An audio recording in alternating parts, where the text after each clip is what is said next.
à Dieu. Ce qui fait de nous des hommes différents des autres hommes, c'est lorsque l'Esprit de Dieu nous conduit. C'est lorsque l'Esprit de Dieu nous révèle des choses qui sont cachées. Gloire à Dieu. Les choses cachées sont des secrets. Et nous sommes en train de parler des secrets de la victoire. Gloire à Dieu. Et en tant qu'enfants de Dieu, nous avons besoin, n'est-ce pas, d'avoir l'Esprit de Dieu et de nous laisser conduire par l'Esprit de Dieu pour que Dieu nous amène dans ses profondeurs. Gloire à Dieu. Et pendant la conférence, nous avons vu que pour accéder à ces choses, il faut avoir une bonne intimité avec Dieu et une bonne relation avec la parole de Dieu.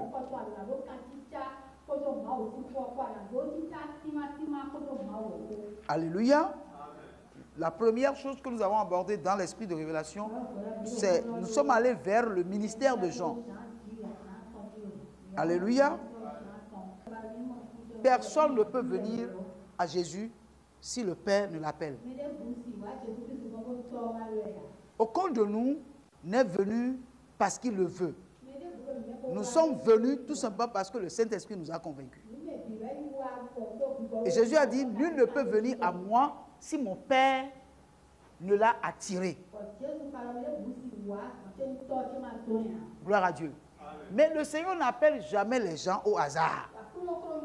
Vous ne pouvez pas donner votre vie à Jésus simplement parce que il veut vous sauver. Non, quand Dieu vous sauve, ça veut dire que il a des choses à faire avec vous. Gloire à Dieu. Donc si Dieu vous appelle, il a forcément quelque chose à faire avec vous. Ne pensez pas que Dieu vous a appelé, puis vous allez rester assis et vous serez là, on sera en train de vous enseigner et puis c'est fini. Non. Le but pour lequel on vous enseigne, c'est pour vous préparer pour ce à quoi Dieu vous a appelé.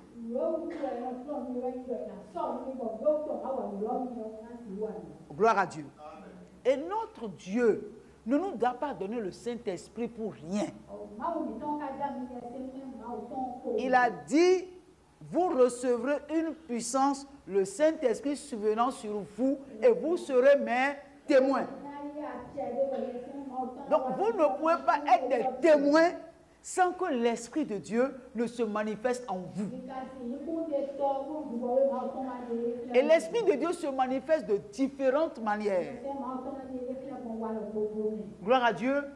Et il ne va pas nous utiliser chacun de nous de la même manière. Ça peut être peut-être le même don, mais il ne va pas utiliser le même don chez chacun de nous de la même manière. Donc, il n'y a pas seulement, bon, nous qui restons sur le pupitre, qui prêchons, qui avons des dons. Non. Tous ceux qui ont été appelés ont reçu le même esprit que les pasteurs, les apôtres, les évangélistes, les enseignants et, comment on appelle, les prophètes. Donc, c'est le même esprit que nous avons reçu. L'appel peut être différent, mais le même esprit, la même puissance. Donc, il ne faudrait pas que vous restiez assis en disant non, nous là, on nous a donné d'écouter, mais à eux, on leur a donné d'agir, d'exercer la puissance de Dieu. Non, ce n'est pas ça. Est-ce que c'est clair? Est-ce que nous comprenons bien? Donc, Dieu veut utiliser chacun de nous de différentes manières, mais selon que chacun de nous comprend ce que Dieu veut faire avec lui. Gloire à Dieu. Donc, il ne faut pas rester là et dire non, c'est eux que Dieu utilise. C'est eux qui ont reçu la puissance. Moi, je n'ai pas reçu. Non, c'est vous sous-estimer parce que vous aussi, vous avez été appelés comme ceux-là qui restent devant. Et demain, vous aussi, vous allez rester devant. Ce n'est pas que vous serez forcément pasteur avant de rester devant. Et beaucoup d'entre vous, vous avez peur de rester devant. Gloire à Dieu. Or, nous avions dit que, comme la sœur Annick a dit, nous avons dit, parlant de l'esprit de révélation, il y a deux manifestations de l'esprit de révélation. Ce qui est physique et visible et ce qui est spirituel et invisible. Ou bien, et nous avons lu 1 Jean 1, verset 1 à 3, où Jean dit, nous ne pouvons pas ne pas parler de ce que nous avons vu, de ce que nous avons touché. Ou bien, et nous avions dit que Jean parlait de la présence physique de Jésus. Il a été avec lui. Il était parmi les plus intimes. Parce que nous avons dit que Jésus a 3 catégories de disciples. Il y a les 12, il y a les 120 et il y a les 3. Et Jean se trouvait parmi les 12, il se trouvait parmi les 120 et il se retrouvait aussi parmi les 3. D'accord? Donc, ce qui veut dire que Jean fait partie de la catégorie de personnes qui étaient plus proches de Jésus.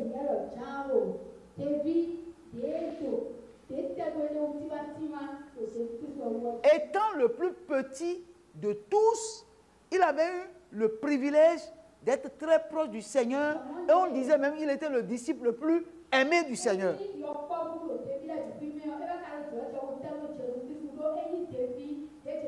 Et de tous les apôtres, Jean était le seul qui est mort d'une mort naturelle.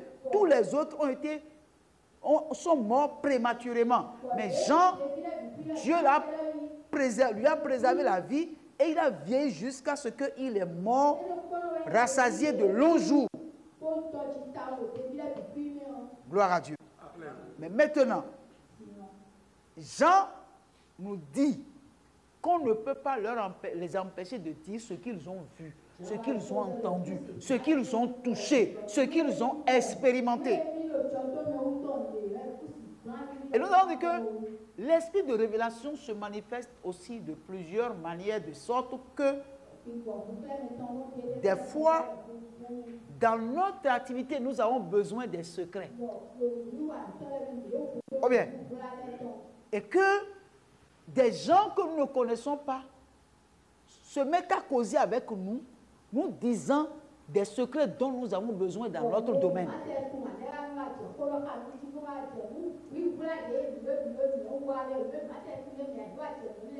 Des gens peuvent nous dire des choses concernant le monde des affaires dans lequel nous sommes et des secrets que nous ne connaissons pas qui fait que nous sommes en train de tourner à rond.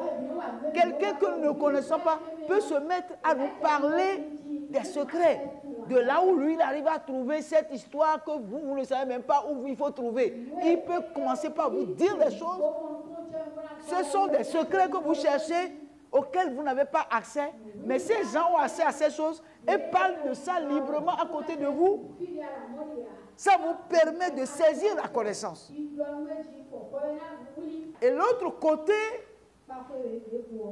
c'est Jean n'a pas eu seulement accès aux secrets physiques, intellectuels.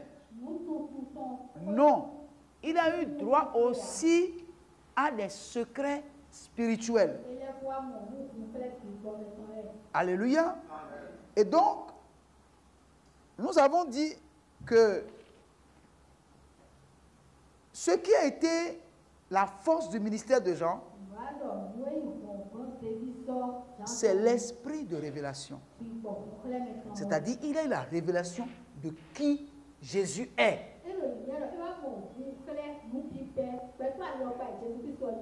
Pourquoi? Parce qu'il a vécu avec lui. Il a été au commencement avec lui. Et la Bible dit que tout ce que Jésus a fait, on n'a pas pu écrire parce qu'il n'y a pas de livre qui puisse contenir tout ce que Jésus a dit et tout ce qu'il a fait. Mais lui, il a été témoin de ces choses. Gloire à Dieu. Mais en dehors de cela, la Bible va nous parler du livre d'Apocalypse. Chapitre 1, verset 1 que nous allons lire. Révélation de Jésus-Christ que Dieu lui a donné pour montrer à ses serviteurs les choses qui doivent arriver bientôt et qui a fait connaître par l'envoi de son ange à son serviteur Jean. Gloire à Dieu. Vous-même, écoutez bien, on a dit révélation de Jésus-Christ que Dieu lui a donné. Donc que Dieu a donné à Jean pour montrer à ses serviteurs les choses qui doivent arriver bientôt et qu'il a fait connaître par l'envoi de son ange à son serviteur Jean. Donc il a envoyé spécialement son ange pour donner ses instructions à Jean. Vous comprenez? Ça veut dire que, en réalité, on ne peut pas parler du ministère de Jean sans parler de l'esprit de révélation.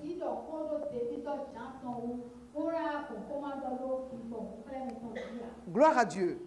Alors, bien aimé, on nous a dit ici que cette révélation de Jésus-Christ, le but est que Dieu veut montrer à ses serviteurs les choses qui doivent arriver bientôt.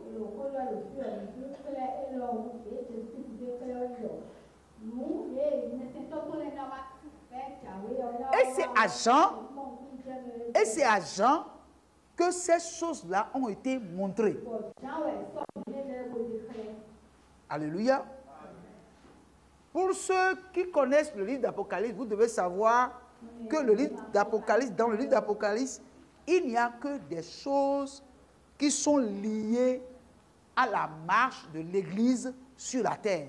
C'est-à-dire le parcours de l'Église sur la terre jusqu'à son enlèvement.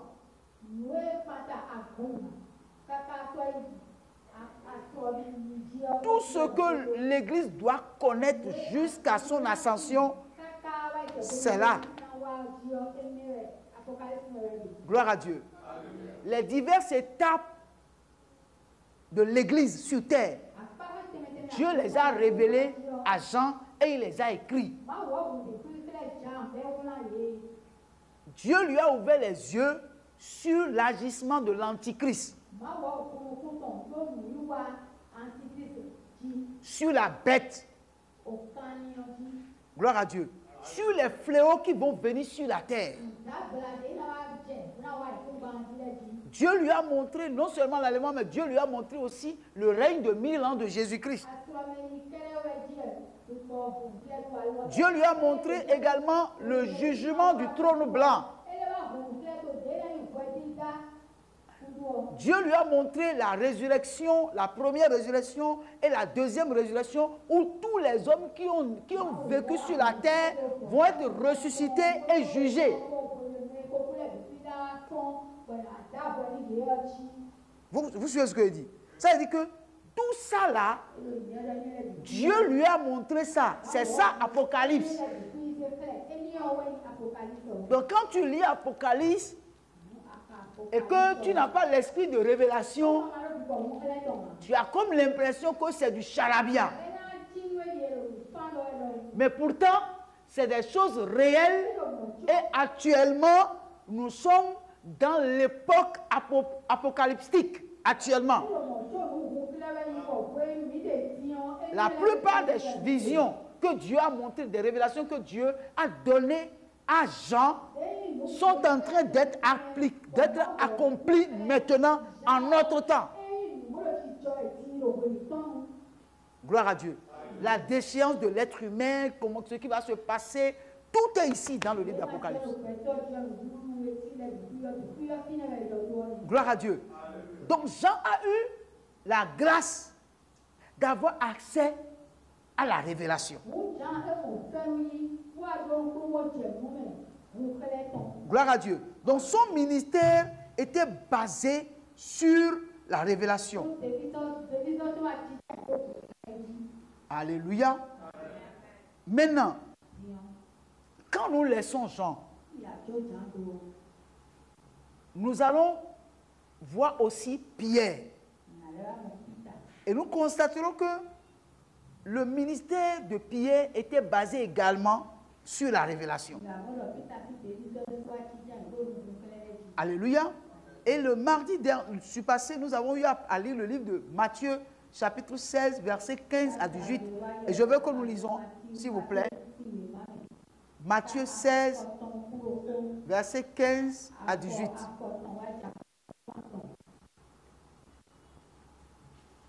Et vous leur dites, que dites-vous que je suis? Bon, va un peu plus haut alors. Va au verset 13, je vais voir. Jésus, étant arrivé dans le territoire de Césarée de Philippe, demanda à ses disciples, que dit-on que je suis, moi le Fils de l'homme? Ils répondirent, ils disent que tu es Jean-Baptiste, les autres Élie, les autres Jérémie, ou l'un des prophètes. Et vous, leur dit-il, qui dites-vous que je suis? Simon-Pierre répondit, tu es le Christ, le Fils du Dieu vivant. Jésus, reprenant la parole, lui dit, tu es heureux, Simon, fils de Jonas, car ce ne sont pas la chair et le sang qui t'ont révélé cela, mais c'est mon Père qui est dans les cieux. Et moi, je te dis que tu es Pierre, et que sur cette pierre, je bâtirai mon église, et que les portes du séjour des morts ne pourront point contre elle. Gloire à Dieu. Nous avons vu ce test-là pendant la conférence. Nous en avons parlé le mardi surpassé. Gloire à Dieu. La première question de Jésus était, que dit-on que moi, le Fils de l'homme, je suis?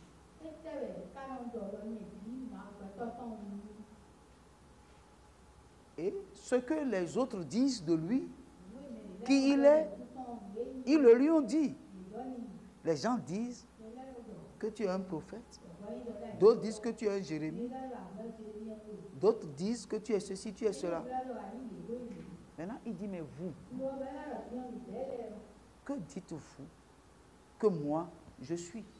Que dites-vous que moi, je suis? À cette question-là, il y a eu un silence. Pourquoi?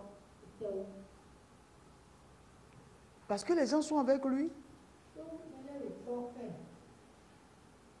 Et en réalité, ne le connaissent pas. Ils connaissent peut-être son nom, mais ils ne connaissent pas qui il est. Mais les démons savaient qui il est. Puisque à plusieurs reprises, quand il apparaît quelque part, les démons se manifestent, les démons disent, nous savons qui tu es. Et il dit, taisez-vous. Il ne leur permet pas de parler. Il dit, taisez-vous. Mais ces disciples qui sont avec lui, qui dites-vous que je suis? Et aucun d'eux ne le savait. Et ils ne pouvaient même pas le savoir. C'est ça encore le problème. Ils ne peuvent pas le savoir.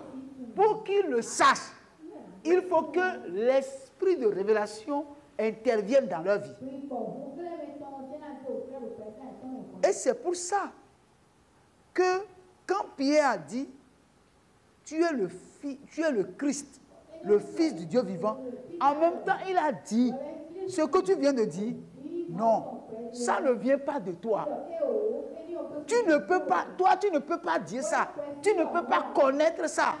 Si tu l'as dit, si tu l'as connu, c'est que forcément mon Père qui est dans les cieux te l'a révélé. Sinon tu ne peux pas. Vous comprenez? Donc ce qui veut dire qu'il y a certaines choses que nous ne pouvons connaître à moins que Dieu lui-même nous ouvre les yeux spirituels. Donc ça veut dire quoi? Ça veut dire que tu es le Christ là. Pierre ne pouvait pas de lui-même là dire que Jésus est le Christ. Ce n'est pas possible. C'est parce que le Dieu qui est dans les cieux lui a donné la révélation de qui Jésus est. Jésus est le Christ. Christ n'est pas Jésus, mais Jésus est le Christ.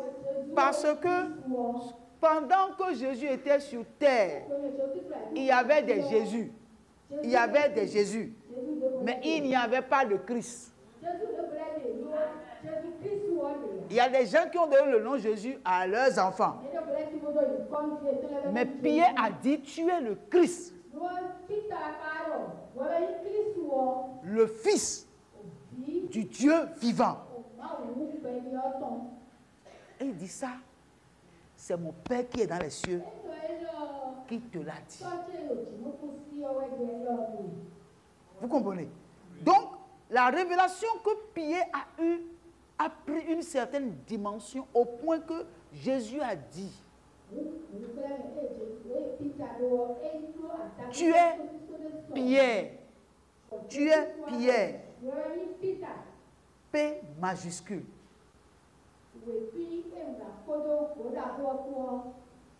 Et sur cette pierre, P minuscule, je bâtirai mon église. Et les portes du séjour des morts ne prévaudront point contre elle. Gloire à Dieu. Amen. Nous avons dit ici que la version Darby a dit, tu es Pierre. Et sur ce roc, je bâtirai mon église. Et je nous ai dit ici que le roc dont il parle, c'est la révélation. Gloire à Dieu. La révélation. Et la Bible dit, lorsque le peuple n'a pas de révélation, ou lorsque le peuple n'a pas de vision, le peuple n'a pas de frein. Donc tout chrétien qui n'a pas la révélation de qui Jésus est, il n'a pas la révélation du mystère de la parole. Gloire à Dieu. En réalité, il ne peut aller nulle part. Il ne peut pas évoluer spirituellement. Il ne peut pas avancer. L'avancement, le progrès spirituel de tout enfant de Dieu passe forcément par la révélation.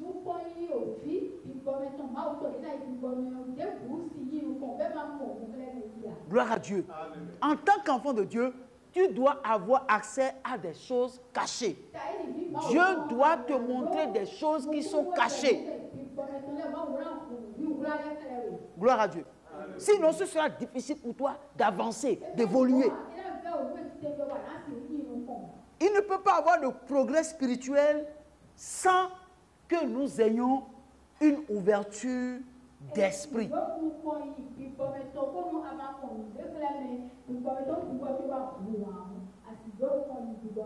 Gloire à Dieu. La Bible dit que Dieu est esprit. Et pour l'adorer, il faut l'adorer en esprit et en vérité. Vous comprenez? Donc, vous ne pouvez pas adorer Dieu sans la manifestation de l'Esprit de Dieu, sans la révélation de l'Esprit de Dieu. Ce n'est pas possible. Vous ne pouvez pas progresser si vous n'avez pas de révélation. Gloire à Dieu. Pierre a eu le privilège d'avoir de la part du Seigneur d'être à la tête de son église, de conduire l'église.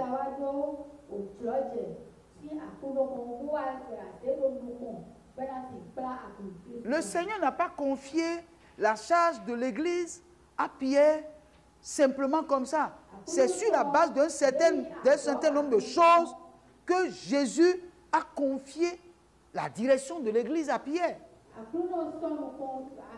Il ne peut pas confier l'Église à quelqu'un qui n'a pas une révélation de la profondeur de Dieu. Ce n'est pas possible. Alléluia. Donc, l'avantage de Pierre est qu'il a eu accès à qui Jésus est.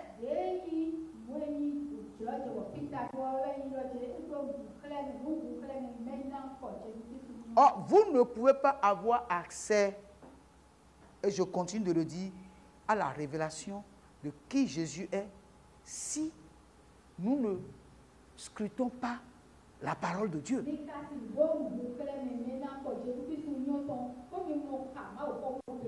Gloire à Dieu. Qui sont ceux qui peuvent scruter la parole de Dieu? Ce sont ceux qui sont curieux de comprendre, de saisir. Tous ceux qui sont curieux, c'est qui? Ce sont ceux qui cherchent à comprendre ce qui est derrière la parole là, que Dieu est en train de dire là. Qu'est-ce qu'il est en train de dire? C'est des gens qui méditent la parole, mais qui se disent, ce n'est pas ce que j'ai lu, ce n'est pas totalement ça. Il doit y avoir encore quelque chose d'autre que Dieu doit me montrer. Vous me suivez? Donc, le chrétien qui connaît la profondeur de Dieu, qui rentre dans la profondeur de Dieu, c'est le chrétien curieux. Curieux. Qui veut comprendre ce que la parole de Dieu dit là. Bon, littéralement, je comprends. Mais spirituellement, qu'est-ce qui est caché derrière? Gloire à Dieu. Et c'est ceux qui sont curieux, ceux qui cherchent à saisir ce qui est derrière le rideau. Bon, je vais vous dire, Dieu dit, si vous me cherchez, et que vous me cherchez de tout votre cœur, je me ferai connaître à vous. Qu'est-ce que ça veut dire? Qui peut m'expliquer ce que ça veut dire? Si vous me cherchez, et que vous me cherchez de tout votre cœur, je me ferai connaître à vous. Qu'est-ce que Dieu est en train de dire? Si vous me cherchez, et que vous me cherchez de tout votre cœur, je me ferai connaître à vous. Alors, je vais te poser la question. À qui Dieu se révèle-t-il? Oui. Ceux qui le cherchent comment? De tout leur cœur. Bon, le problème, ce que nous sommes posés, est-ce que parmi nous, il y a des gens qui cherchent Dieu de tout leur cœur? Est-ce que nous en avons ici dans cette salle? Est-ce qu'il y a des gens ici qui cherchent Dieu de tout leur cœur et qui veulent, c'est-à-dire pour eux, Dieu est perdu. Dieu est perdu. Et ils sont à la recherche de Dieu.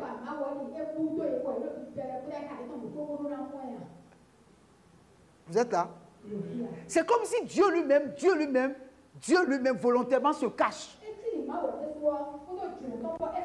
C'est comme si, qui parmi vous a déjà joué de jeu de cache-cache ici une fois?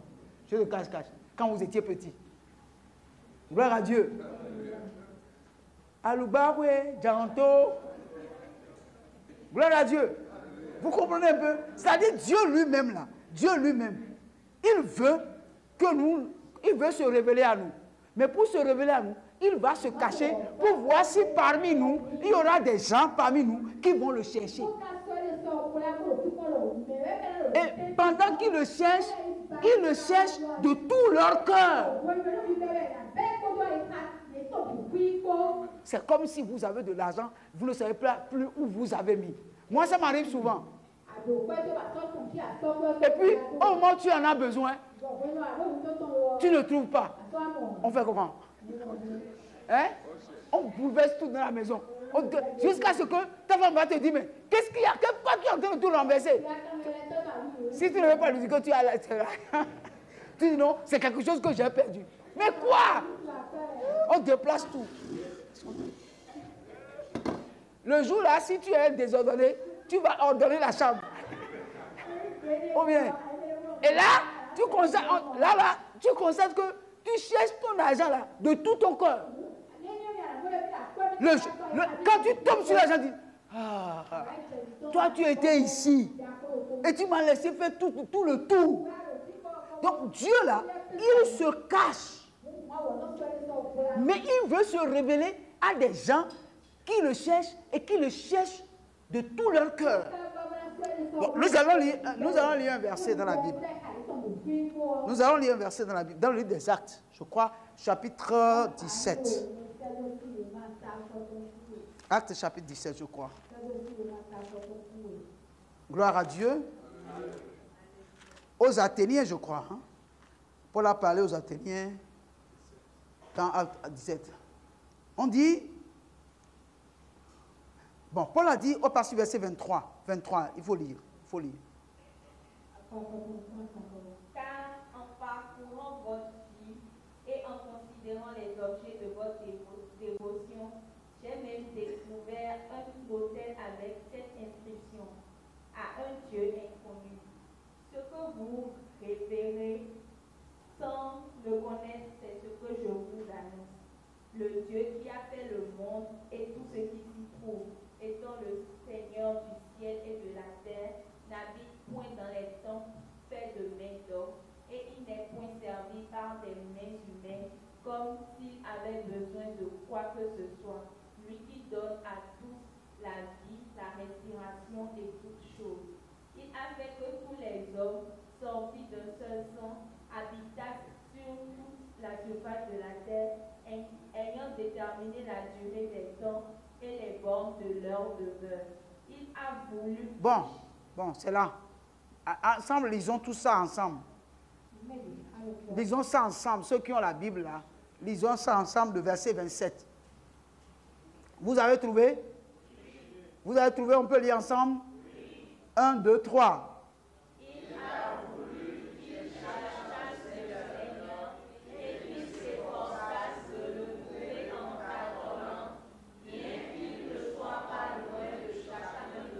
Non, il faut lire. Relisez encore. Il a voulu qu'il cherchasse le Seigneur et qu'il s'efforçasse de le trouver en tâtonnant, bien qu'il ne soit pas loin de chacun de nous. Amen. Qui sont ceux qui doivent le chercher? Les hommes. Il a voulu. Dieu a voulu. Vous comprenez? Il a voulu que les hommes cherchassent le Seigneur et qu'ils s'efforçassent de le trouver en tâtonnant, bien qu'il ne soit pas loin de chacun de nous. Gloire à Dieu. Vous êtes là? Qui parmi vous a compris ce verset-là? Qui peut m'expliquer ça? Qui parmi vous? Oh, soyez vivants, soyez vivants. Maman. Gloire à Dieu. Donc, en réalité, ça dit, Dieu lui-même s'est rendu mystérieux. Et il faut l'aimer d'abord avant de le chercher. Vous comprenez un peu? Donc, en toute sincérité, quand nous lisons ce passage-là, est-ce que nous pouvons dire que nous cherchons vraiment Dieu? Vous êtes là? Vous me suivez? Est-ce que nous-mêmes, personnellement, là, chacun de nous, en lisant ce texte-là, est-ce qu'on peut se dire que la manière dont Dieu veut que nous le cherchions, est-ce que nous le faisons? Hein? Mais lui, il veut se révéler à nous. Mais quand il dit qu'il veut se révéler à nous, c'est-à-dire, se révéler à nous là, il nous donnera toutes les versions de sa personne. Il nous donnera toutes les versions de sa personne. Gloire à Dieu. Le reste, en réalité, si nous analysons bien nos comportements, nous allons constater que nous sommes remplis de raisonnement. Et ce que Dieu veut que nous fassions, nous ne le faisons pas.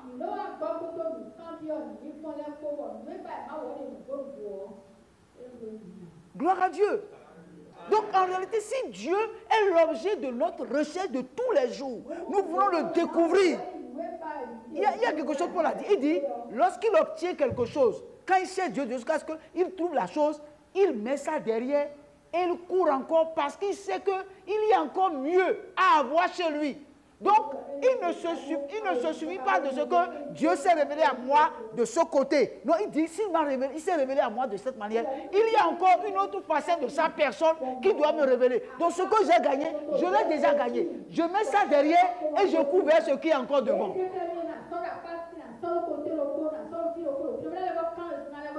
Donc, l'esprit de révélation se manifeste vraiment dans la vie de ceux qui s'obstinent à chercher continuellement Dieu. Quand on dit on cherche Dieu, quand on parle de chercher Dieu, ça n'a rien à voir avec nos besoins temporaires. Non. Non, ça n'a rien à voir avec nos besoins. Ça dit, nous avons déjà quitté nos besoins temporels. Donc, en réalité, nous voulons voir la gloire de Dieu. Nous voulons que la gloire de Dieu se révèle à nous. On a fini avec nos besoins temporaire. Ce n'est plus le moment de prier pour dire Seigneur, garde ma maison, garde ma femme, mon travail, mon boulot, mon argent. Je veux manger le petit déjeuner, le dîner. Non, non, non. C'est fini ça. On a déjà compris que tout ça là, c'est acquis. Mais il y a des choses plus importantes que le physique et le matériel que nous voulons acquérir auprès de Dieu. Ça va? Vous me comprenez? Vous me saisissez? Donc, en fait, c'est ça. Et quand vous êtes arrivé à ce niveau, c'est-à-dire, vous-même là, il y a certaines choses, on n'a même plus besoin de parler avant que vous-même, vous ne les faisiez. Volontairement, vous les faites parce que vous faites de Dieu votre recherche continue. Amen. Pierre a obtenu quelque chose d'extraordinaire. Dieu lui a révélé qui est Christ. Ça lui a valu le privilège, n'est-ce pas, de conduire le troupeau de Dieu. Jésus lui a confié son troupeau. Il dit, paie mes brebis.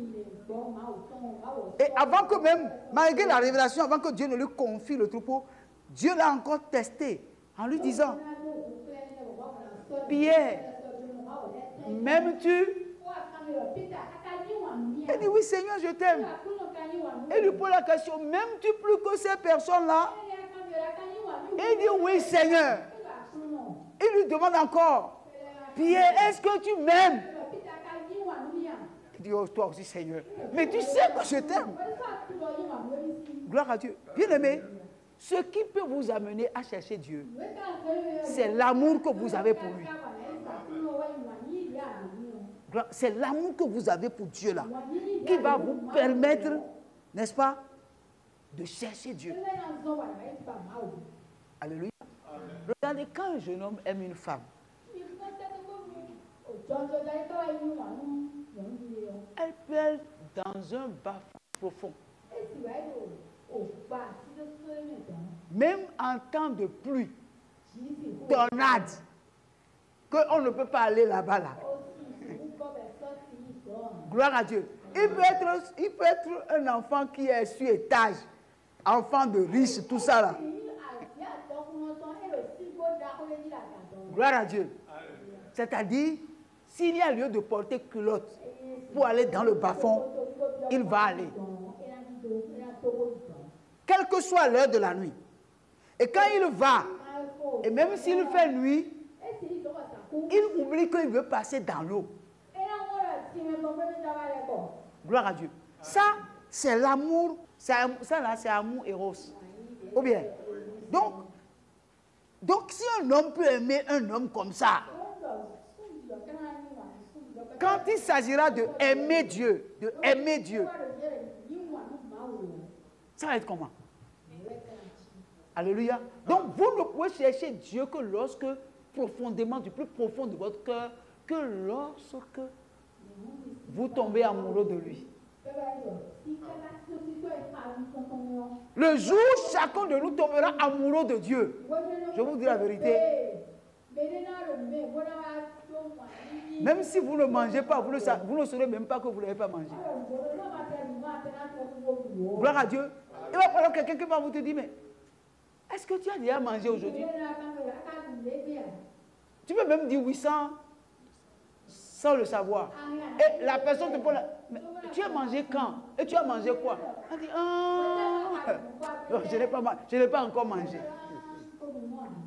Parce que la recherche de Dieu te rassasie. Lorsque tu te mets à le rechercher, tu es rassasié. Alléluia. Mais le jour où vous cherchez Dieu, puis Dieu vous révèle quelque chose de sa personne, c'est-à-dire le jour-là, si vous êtes seul, vous pouvez crier.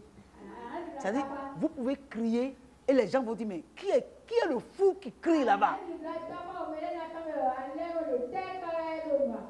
Gloire à Dieu. Et arrive des moments où Dieu te révèle des choses et puis il n'y a pas de musique, mais toi-même tu te mets à danser sans musique. Et les gens qui sont autour de toi ont dit, mais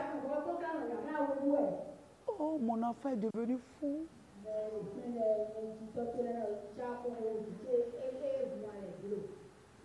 Gloire à Dieu. Alors, bien aimé, je vais m'arrêter là pour dire, nous devons chercher la révélation. Nous devons rechercher l'esprit de révélation. Vous comprenez? Vous devez rechercher l'esprit de révélation. Parce que lorsque Dieu se révèle à vous, c'est-à-dire, aucune circonstance de la vie ne peut vous amener à renier Dieu. Jamais. Vous ne pouvez pas. Parce que ça devient une partie de vous. C'est comme si vous vous reniez vous-même. Oh, il est impossible que vous vous reniez. Lorsque l'esprit de révélation se manifeste et que Dieu lui-même, qui s'est caché, a trouvé que vous le recherchez de tout votre cœur et se révèle à vous, c'est-à-dire,